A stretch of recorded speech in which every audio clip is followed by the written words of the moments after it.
Para ese tiempo hemos llegado.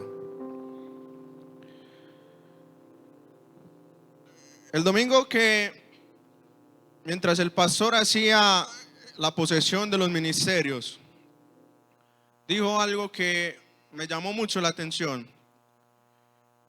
Y toda esta semana he estado pensando en eso. El pastor hablaba de que aunque algunas personas no fueran nombradas, seguían siendo parte de la reserva para estos servidores, ¿cierto? Y eso a mí me llamó la atención, la reserva. Y toda la semana he estado pensando en eso, en la reserva que Dios tiene para este tiempo. ¿Qué es la reserva? Dice que es un conjunto de cosas que se reservan para un momento determinado. Es decir, es algo que uno guarda para un momento de necesidad. Es como una provisión, ¿cierto? Por así decirlo. Muchos de nosotros a veces tenemos nuestras reservas, quizás de pronto algunos económicas, que guardamos ese dinero durante todo el año y en algún momento determinado pasa que algunos que se quedan sin empleo, pero tenían sus ahorros, ahí tenían esa reserva, esa provisión, eso que estaban guardando y esa reserva la usaron en ese momento que era de gran necesidad para ellos. Hay algunas casas, por ejemplo, recuerdo que mi abuela nos insistía mucho en eso, que era en recoger agua, siempre, y hay casas que quizás en ese tiempo todavía haga eso, que es recoger agua, porque en algún momento se iba, porque usted sabe que en cualquier momento se rompe un tubo o pasa algo y es un caos, pero había una reserva de agua que usaban para ese momento específico. Es para uno no quedarse varado, porque uno sin agua, usted se imagina, es un caos. La vida sin agua es un caos. Pero también hay otro tipo de reservas, como por ejemplo en el deporte o en la vida. Hay personas que usted ve que se están preparando.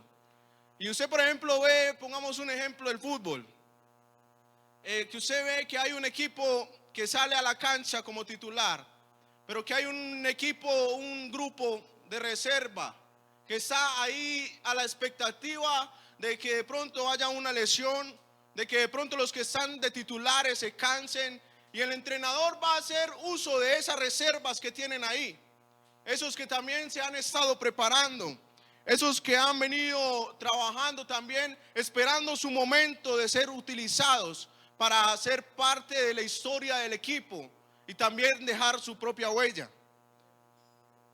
Esos retos que en algún momento se tienen que dar porque los futbolistas o de pronto ya por su edad avanzada deciden dejar la carrera profesional, pero hay un relevo generacional que se viene levantando atrás de esos y que van tomando el legado que esos van dejando, ¿cierto?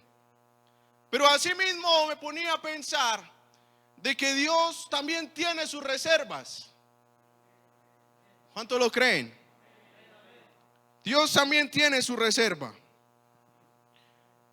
Y usted me dirá, ¿qué tiene que ver eso con lo que estábamos leyendo al principio? Espera y dirá. Dios a través de la historia fue levantando hombres y mujeres con los que iba haciendo cosas extraordinarias, con la que su gloria se iba manifestando.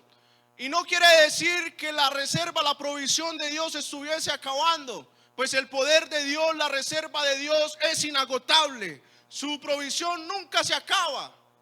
Pero Él a cada época le tenía a alguien específico con el que iba a hacer algo extraordinario, con el que iba a mostrar su poder, con el que iba a mostrar su gloria. En cada época usted ve en la Biblia un montón de historias con los que Dios hizo grandes prodigios, con los que hizo grandes milagros, cosas extraordinarias. Por ejemplo, levantó un hombre como Moisés, un hombre que quizás no era el más preparado, no era quizás el más elocuente para hablar, pero que Dios se fijó en él, porque eso es Dios. Él toma lo que no es y lo hace que sea. Quizás no era el más experto, pero Dios lo levantó y lo tomó para usarlo, para que guiara al pueblo hacia la liberación de Egipto. Pero como es normal y es habitual en nuestra humanidad, nosotros nos vamos volviendo viejos, digámoslo así vulgarmente. La edad va avanzando, ya vamos perdiendo fuerzas. Entonces tiene que venir alguien detrás que tome ese legado. Tiene que venir alguien que tome esa batuta que estos están dejando. Entonces Dios, como tenía su as bajo la manga, entonces llamó a un tal Josué. Ese muchacho que quizás no era el más experto, quizás todavía le faltaba mucha experiencia. Josué quizás no era el ante los ojos de los demás el más indicado para tomar el puesto que estaba dejando Moisés. Pero Dios lo miró porque vio que Josué era un joven, un hombre esforzado y valiente. Dios miró que en ese hombre había alguien que se esforzaba por salir adelante y por cumplir lo que Dios estaba mandando. ¿Sabe qué me enseña esta historia de Josué? Que para nosotros poder hacer parte de la reserva tenemos que esforzarnos. Si usted ve en un equipo, no van a usar al suplente que no va a entrenar. Nunca van a poner a jugar al que no va a los partidos, al que no le mete empeño. Siempre va a haber alguien que se esfuerza. Siempre va a haber alguien que está ahí esperando su momento. Así mismo es con nosotros. Que quizás usted ve que en la historia van pasando personajes y hay líderes que Dios va levantando y los va formando, pero hay unos que están detrás, pero hay unos que quieren llegar así nomás. Yo quiero ser el presidente de los jóvenes, pero no hago nada para ser el presidente de jóvenes. No oro, no ayuno, no me meto, no busco la presencia de Dios. Y esos así Dios no los puede usar. Tiene que haber un esfuerzo previo para poder hacer parte de la reserva de Dios. Pero también levantó a un hombre como Elías, un hombre con el que Dios hizo grandes milagros, un hombre con el que Dios hizo cosas extraordinarias. Dios lo usó en su tiempo. Dios mostró su poder, mostró su mano a través de ese hombre. Pero de igual manera el ciclo de iba pasando. Llegó un momento en el que el Señor ya se lo iba a llevar con él. Y necesitaba que alguien estuviera ahí. Dios tenía su as bajo la manga e inquietó a un joven, Eliseo. Que si usted ve la historia, a mí me impresiona la historia de estos hombres. Porque Eliseo era intenso. Elías le decía a Eliseo: quédese aquí porque Dios me mandó a otro lugar. Y Eliseo: no, vive Jehová, que yo voy contigo. Y Eliseo se fue. Y era tan insistente que hasta un momento Elías, yo me imagino a Elías, tan cansón. ¿Qué es lo que quiere, hermano? Y Eliseo era un joven que tenía una visión diferente. Un joven apasionado que anhelaba tener más de lo que ya había visto. ¿Y qué me enseña a mí Eliseo? Que para ser parte de la reserva hay que anhelar alcanzar más de lo que ya hemos visto. Yo tengo que anhelar lograr más de lo que mi líder en este tiempo haya logrado. Vuelvo al ejemplo del fútbol. Yo no puedo anhelar lo mismo que ha alcanzado Messi. Si Messi se va, yo tengo que alcanzar más. Ese es el anhelo de una reserva que valga la pena.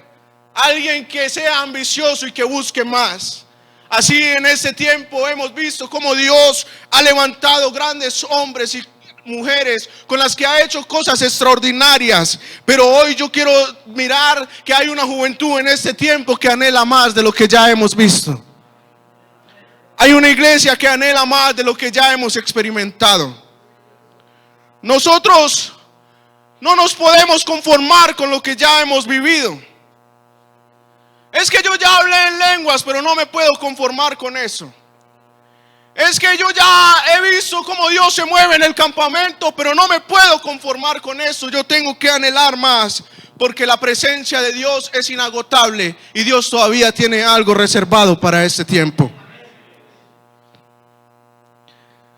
Así, Dios viene guardando algo que a través del tiempo fue levantando hombres y si empezáramos a mencionar cada uno nos iríamos toda la noche.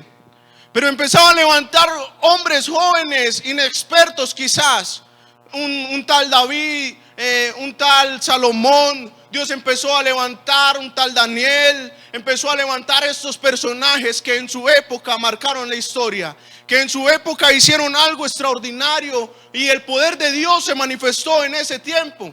Pero cada que iba pasando esa generación, cada que iba pasando esa época, Dios iba levantando una tras otra, generación tras generación. Dios fue mostrando su gloria. Y eso, en cierta ocasión, se levantó un personaje que profetizó lo que Dios quería. Un personaje que llevó a cabo la reserva, quería profetizar que era la reserva de Dios en ese entonces. Y se levantó un tal Joel que en cierta ocasión dijo que después de esto derramaré de mi espíritu, dice Dios. No era palabra de Joel, era palabra de Dios. Y decía, y después de esto derramaré de mi espíritu sobre toda carne. Y si usted se pone a mirar la historia, eso se tuvo que cumplir porque era palabra de Dios. Lo que Dios dice, eso se tiene que cumplir. Lo que Dios dice, eso tiene que pasar. Y Él dijo, en ese tiempo va a haber un momento donde mi Espíritu Santo se va a derramar sobre todos los que estén allí reunidos.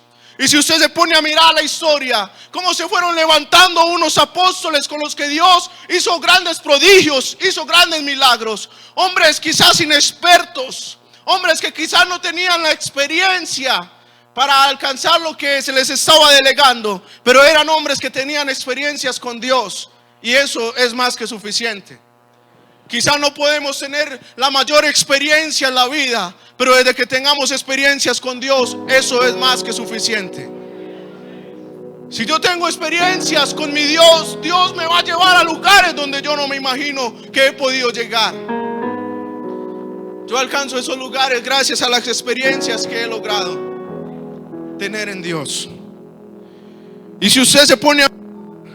Llegó un momento, eso quedó registrado, que se tenía que cumplir lo que dijo el profeta en aquel entonces. Y dice que cuando llegó el día del Pentecostés, estaban todos unánimes juntos, y de repente vino del cielo un estruendo como un viento recio que soplaba, el cual llenó toda la casa donde estaban ellos sentados. Se tuvo que cumplir lo que decía la palabra, porque no era palabra de Joel, era palabra de Dios. Dios había dicho, voy a llenarlos con mi Espíritu Santo. Y un momento, de repente, Él derramó de su Espíritu Santo. Dios no se queda con nada. Pero no bastándole eso, tomó un personaje llamado Pedro, porque decía, ya la palabra de Dios se cumplió en ese entonces. Pero tomó ese hombre y dijo, es que aquí no termina mi historia. Mi reserva no acaba el día del Pentecostés. Y por eso tomó a ese hombre y lo usó en una manera tan especial, que volvió a levantarse, a tomar esas mismas palabras, a volver a dejar las puertas abiertas, y diciendo, como decía Dios, en los postreros días. Ya estaba hablando de un postrer, entonces, de un tiempo postrero. Y decía, en los postreros días, dice Dios, tomando las mismas palabras, pero no decía como dijo como dijo el profeta, que él lo declaró bajo su autoridad. No. En los postreros días, dice Dios, derramaré de mi espíritu sobre toda carne.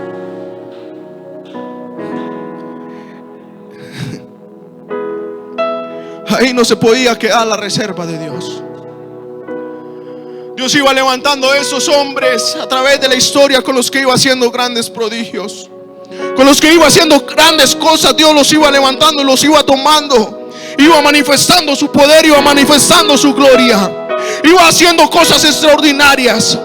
Y Dios no bastó con eso, no se quedó con los apóstoles y empezó a levantar otros hombres a través de la historia.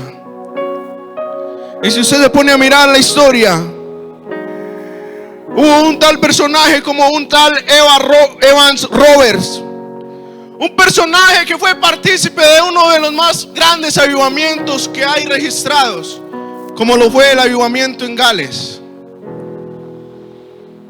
Un avivamiento tremendo que se produjo a través de la oración.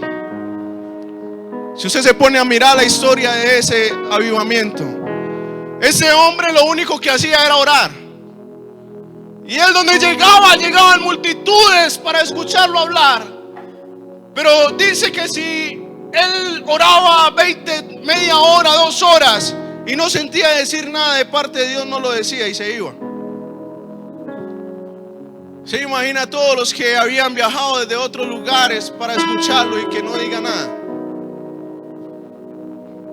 Pero es porque él no podía decir palabra suya, tenía que ser palabra de Dios. Para que haya un avivamiento tiene que haber Espíritu Santo. Y el Espíritu Santo no se puede obtener de cualquier manera. El Espíritu Santo no lo podemos arrebatar así nomás. Es que yo quiero hablar en otras lenguas, pero entonces venga el ayuno, vamos a ayunar por eso. Uy, no. En cierta ocasión me pasó, alguien me decía, hey, es que yo quiero tener la experiencia de hablar en otras lenguas. Al otro día teníamos mañana de consagración y le dije, ven entonces mañana, vamos a orar por eso. Y, ay, no. Es que toda la semana madrugando, qué sueño. Queremos recibir de Dios, pero no estamos dispuestos a dar.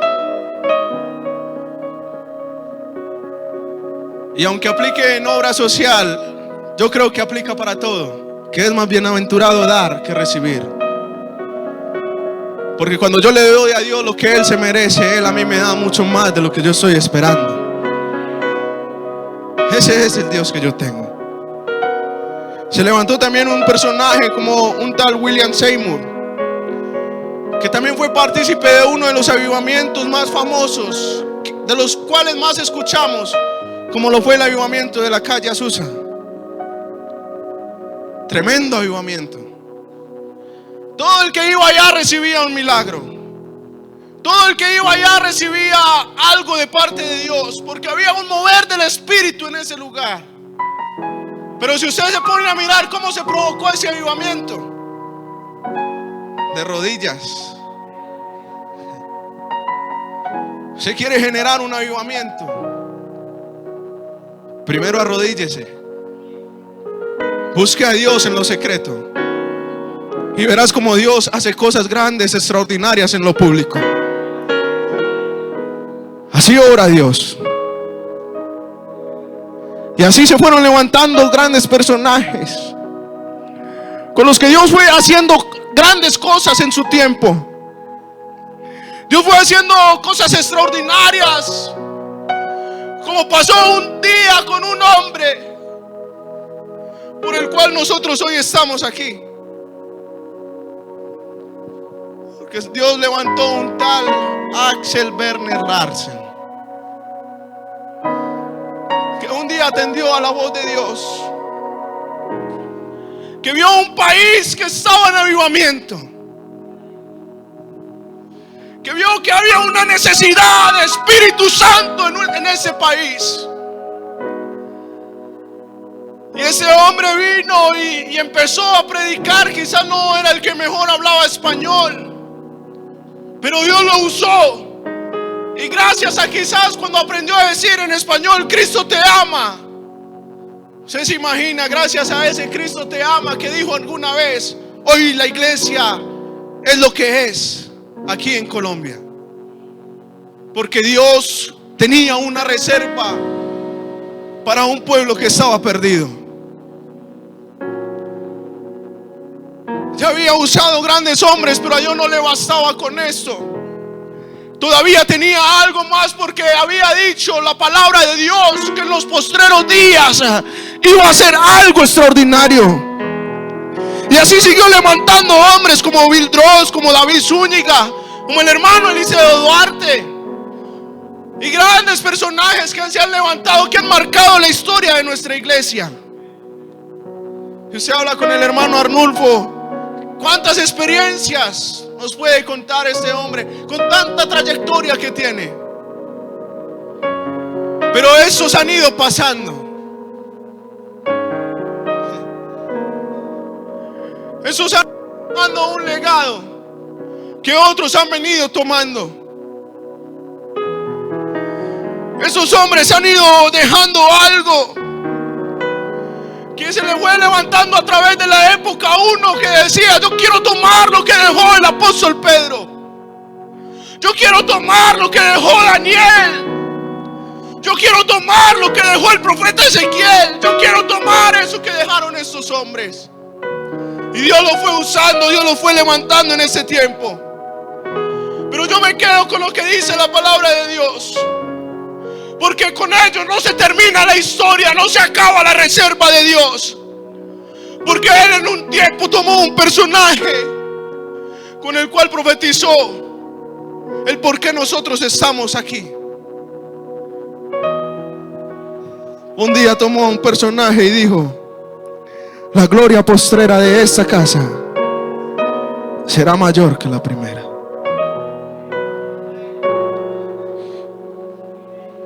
Ya Dios había hecho cosas extraordinarias con estos hombres.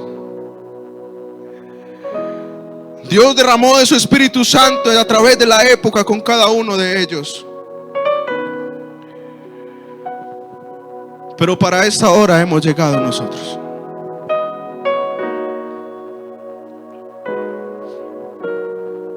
Si usted se pone a pensar, ¿cómo fuera si nosotros habláramos con Moisés y le preguntáramos, ¿qué sentía usted? ¿Qué sintió en ese momento cuando se abrió el mar? Yo me imagino a Moisés con la emoción que lo contaría. Si le preguntáramos a Pedro, ¿usted qué sentía cuando los enfermos se tiraban a su sombra y ellos eran sanos? Daniel, ¿qué sentiste cuando fuiste echado allá al foso de los leones y no te hicieron daño? Pero ya esos tiempos pasaron y Dios puso su mirada en ese entonces, diciendo que en los postreros días, o sea, en ese tiempo, Dios iba a levantar una generación diferente. Dios nos iba a levantar en ese tiempo, con el cual iba a hacer que la gloria de esta casa sea mayor que lo que pasó ayer. Si Dios se manifestó en ese tiempo, yo creo que en ese tiempo va a hacer cosas más extraordinarias. Señor, pero ¿por qué no tuve la oportunidad de ver lo que vio Moisés? Pues yo creo que para ese tiempo he llegado, para que como Moisés yo también me voy a levantar y voy a abrir camino en medio de la adversidad. Porque así como Daniel, yo me voy a levantar para ese tiempo, para mostrarle a mi generación que la oración sí tiene poder. Yo me quiero levantar como Sadrach, Mesach y Abednego, para demostrarle a mi generación que cuando yo no me avergüenzo de Dios, Él no me deja avergonzado. Para ese tiempo hemos llegado.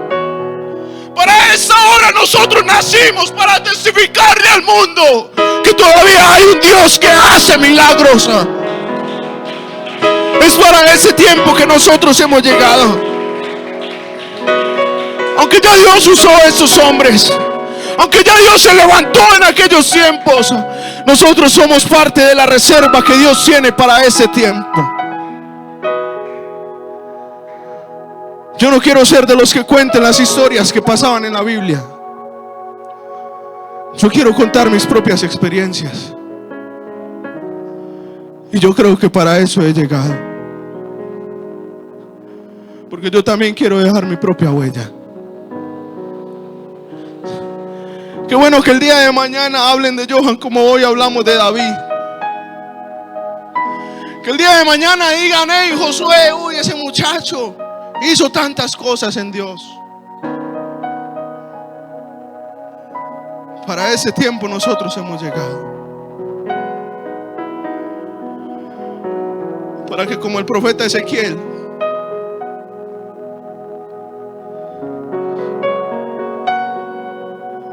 nosotros nos hemos levantado para eso.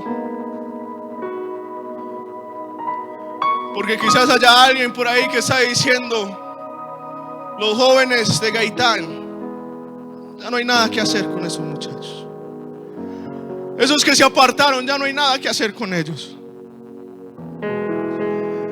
Pero para eso he llegado yo en ese tiempo, para levantarme como el profeta Ezequiel y no decir palabra mía, sino palabra de Jehová. ¿Será que sí vamos a poder? Ya Dios lo sabe. Solamente di palabra de Jehová. Para eso hemos llegado nosotros en ese tiempo. Para no dejar morir la esencia de la iglesia. Para eso nosotros hemos llegado. Para decirle a nuestros familiares que Dios todavía tiene poder en medio de la adversidad. Para ese tiempo yo he llegado para decirle a la juventud que todavía hay una esperanza de vida. Yo no nací en ese tiempo porque Dios quería que yo estuviera en esta época. Quisiera parte de ese avivamiento de la última hora. Quisiera parte de ese avivamiento de los postreros días. Dios a mí me tenía reservado para ese momento. Gloria a Dios por lo que hizo con aquellos, pero gloria a Dios por lo que vendrá. No es casualidad que estemos hoy donde estemos. Es porque para esta hora hemos llegado. Amigo, no es casualidad que hayas venido hoy al culto. Es que para esta hora tú has llegado.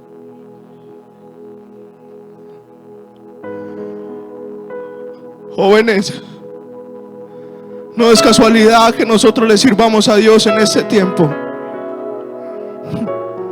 No es casualidad que nosotros estemos aquí. Para esa hora hemos llegado.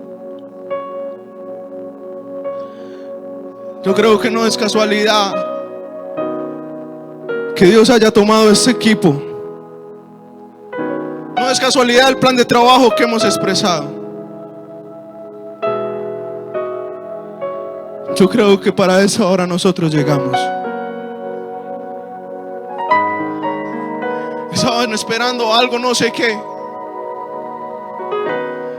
Pero yo creo que ya llegó la hora que estábamos esperando. Y para esa hora nosotros hoy estamos aquí.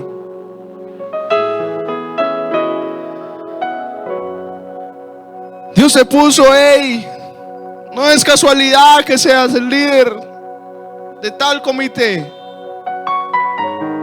Dios te necesitaba para este tiempo. Quizás no somos los más expertos, pero nos vamos a llenar de experiencias en Dios. Y esas experiencias que Dios nos va a permitir tener nos va a ayudar para que podamos salir allá a la calle a decirle al mundo que Jesús todavía salva.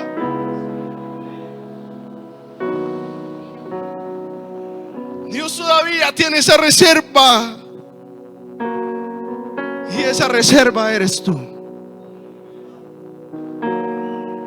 Esa reserva soy yo. Y yo quiero ser parte de esa reserva. Y yo quiero invitar a alguien que quiera ser parte de esa reserva de Dios, que se coloque en pie.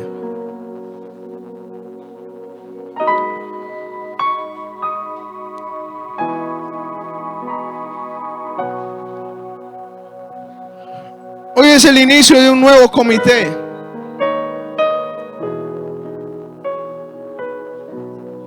¿Cuántos comités han pasado, muchachos?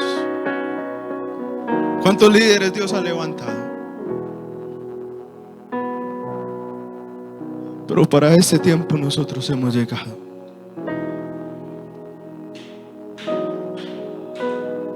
Para esta hora nosotros nacimos. Para ser parte de esos que veremos su gloria. Y yo le voy a invitar ahí donde usted está, que cierre sus ojos y hable con Dios. Y le diga: Señor, yo quizás no soy el más elocuente al hablar. Quizás no soy el que tiene más talento para cantar. Pero tú me has traído para ese momento. Y si tú me has traído para esta hora, yo quiero tomar el legado que me dejaron. Yo quiero ser el relevo de mi generación. Señor, yo me quiero levantar en este tiempo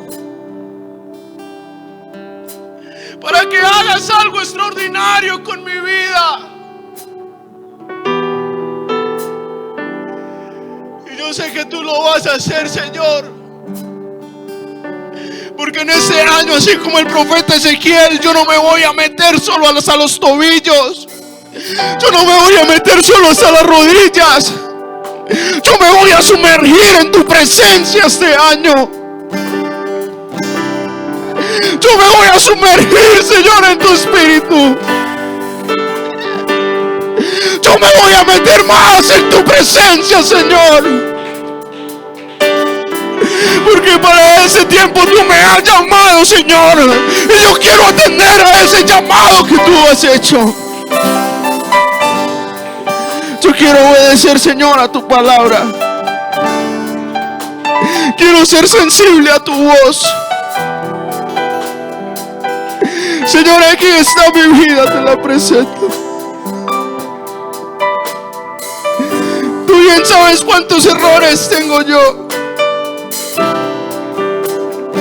Pero aún así a ti te plació escogerme para este tiempo. Aún así tú pusiste tu mirada en mí, Señor. Lleno de errores, Señor. Pero aquí está, Señor, mi mano. Mi vida, Señor, te la entrego. Señor, yo te quiero presentar la juventud de esta iglesia. Esa juventud que tú nos has entregado en nuestras manos. Yo te la quiero presentar, Señor, en esta hora. Porque aunque muchos digan es un trabajo difícil, pero iremos de tu mano, Señor. Y tú nos vas a dar la victoria en el nombre de Jesús. Y yo quiero declarar desde ya que esa juventud que quizás se ha apartado de ti va a volver a tus pies. Yo quiero declarar desde ya, Señor, que esos que quizás no han llegado